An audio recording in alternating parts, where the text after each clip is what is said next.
It's a feeling you have that you know something about yourself nobody else does.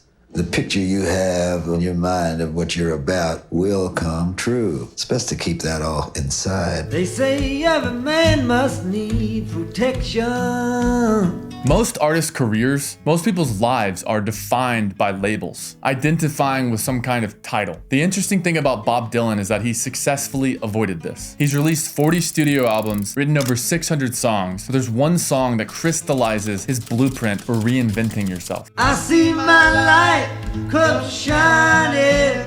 In July of 1966, Bob Dylan was riding his Triumph T100 in upstate New York. The details are hazy, as are most things about Dylan, but rumors claimed that he broke his back and nearly died after flying from the handlebars. He canceled his upcoming tours and stopped the heavy momentum that was propelling his career forward. It had been only 5 years since he stepped foot in New York City, completely alone and unknown. And in that time, he signed to Columbia Records and was quickly labeled the voice of a generation. He was writing songs about civil rights, the Cuban Missile Crisis, heartbreak, and he had touched a nerve deeply rooted in American culture. Pretty soon, they started calling him a prophet. Do you think of yourself primarily as a singer or as a poet?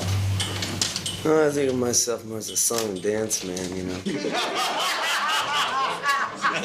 Dylan made it clear from the beginning that he didn't like being labeled. He didn't want to lead a movement. He wanted to make music. The music that he wanted to make, not the kind that other people wanted him to make, or the kind that was aimed at some kind of cultural transformation. Do you agree that you should be the leader of singers with a message? No, I don't know what that is. Why do you sing? Why? Just because I feel like singing. Dylan said that labels can create problems for somebody, especially if someone just wants to keep it simple and write songs and play them. Having these colossal accolades and titles, they get in the way. So just when he was becoming the face of modern folk music, he did a 180. Instead of only writing politically charged folk songs on his 5th album, Bringing It All Back Home, he started to record songs with the drummer and electric instruments. When he went on tour in England in 1966, he faced intense backlash for this.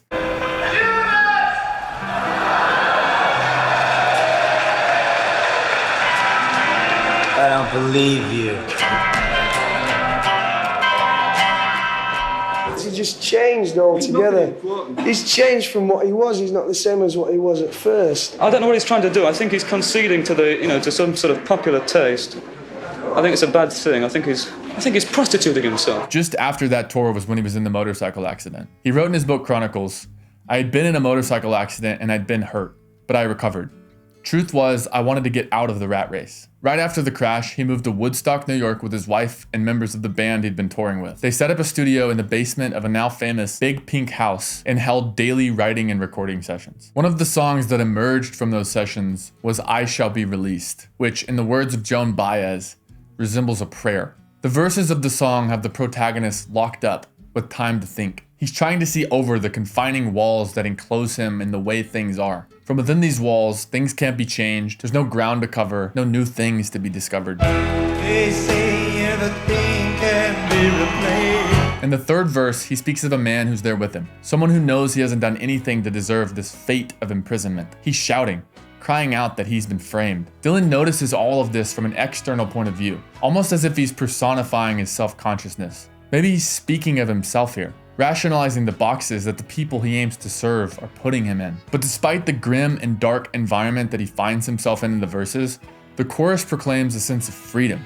It's one of Dylan's most spiritually charged songs for this exact reason. He sees his light coming in the darkness. He knows that he's more than just confined within the boundaries that are being placed around him.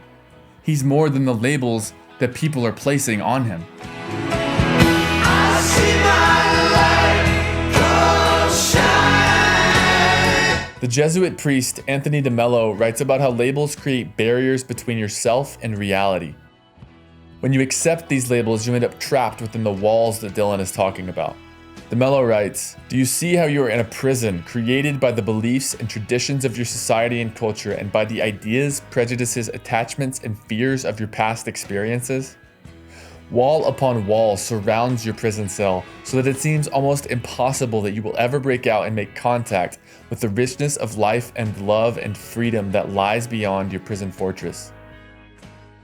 He says that the first and most important step to escaping this prison of beliefs and expectations is just noticing that they're there at all.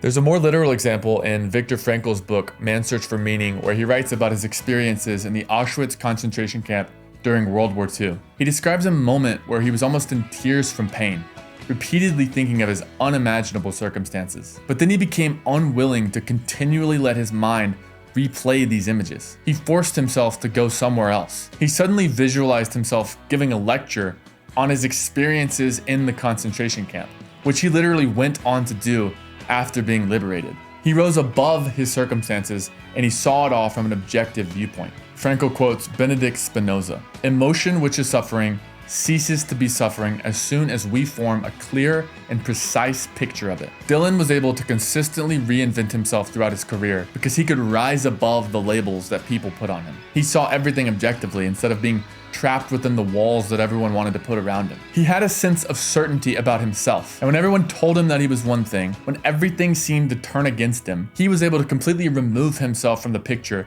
and come back reinvented. He's not the voice of a generation. He's not a poet, a prophet, or a Nobel Prize winner.